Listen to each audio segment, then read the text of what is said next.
देवेंद्र जी नमस्कार। माननीय प्रधानमंत्री जी नमस्कार, प्रणाम। देवेंद्र जी, आप एक गोल्ड मेडलिस्ट जेवलिन थ्रोअर भी रहे हैं और मैं चाहूंगा कि शरीर में तकलीफ होने के बावजूद भी आप अपने फिटनेस रूटीन को जिस प्रकार से मेंटेन किया है और जिस प्रकार से आपने दुनिया में भारत का झंडा फहराया है, तो जरूर आपसे देश कुछ सुनना चाहेगा और मैं भी सुनना चाहूंगा।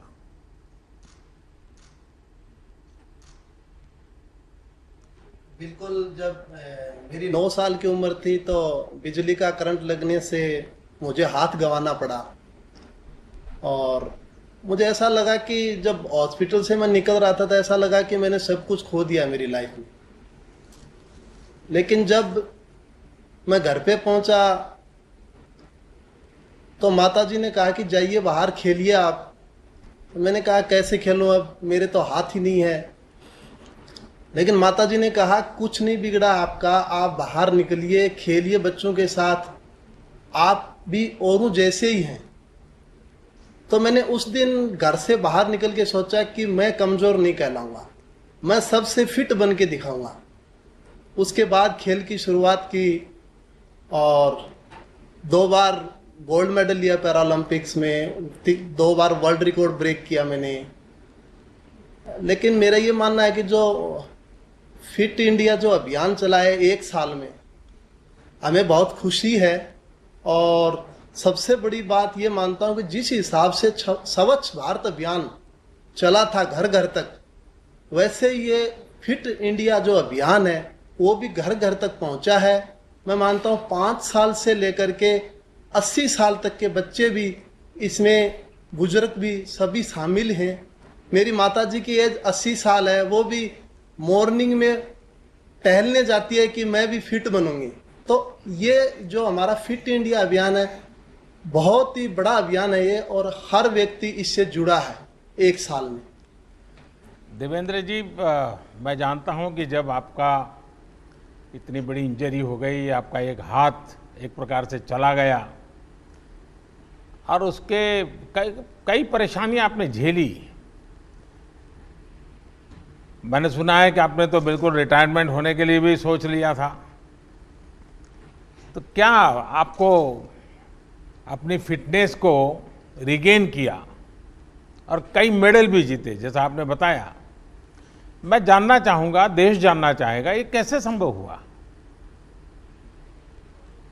मेरा ये मानना है कि जिंदगी में कभी हार नहीं माननी चाहिए। जब शोल्डर में बहुत बड़ी इंजरी हुई तो मैंने खुद ने सोचा कि रिटायरमेंट ले लूं, लेकिन मन में ये है कि नहीं, इसको ठीक करूंगा मैं। आपके अंदर सबसे पहले खुद पे कॉन्फिडेंस होना जरूरी है। तो मैंने अपने आप पे विश्वास किया कि मुझे ये ठीक करनी है। उसके लिए मैंने बहुत एक्सरसाइज की। आज भी मुझे 1 घंटे सिर्फ हाथ की शोल्डर की जो इंजरी है उस पर 1 घंटे देना पड़ता है, वो अलग से टाइम निकाल रखा है मैंने। और मैं मानता हूं कि जिंदगी में कभी हार नहीं माननी चाहिए। किस प्रकार से शोल्डर की एक्सरसाइज कैसे करते हैं, थोड़ा दिखा दीजिए। मैं अलग अलग करता हूं, जैसे ये एक्सरसाइज करता हूं, ये एक्सरसाइज करता हूं, अलग अलग टाइप की एक्सरसाइज। जिस हाथ को इंजरी हुई है वहां क्या कर सकते हैं? वहां ये शोल्डर में इंजरी हुई थी, इसके लिए अलग अलग एक्सरसाइजें रहती हैं मेरी। शोल्डर से जैसे थेराबैंड एक्सरसाइज। वो आपका हाथ ऊपर होता है, जो इंजर हाथ है वो ऊपर होता है?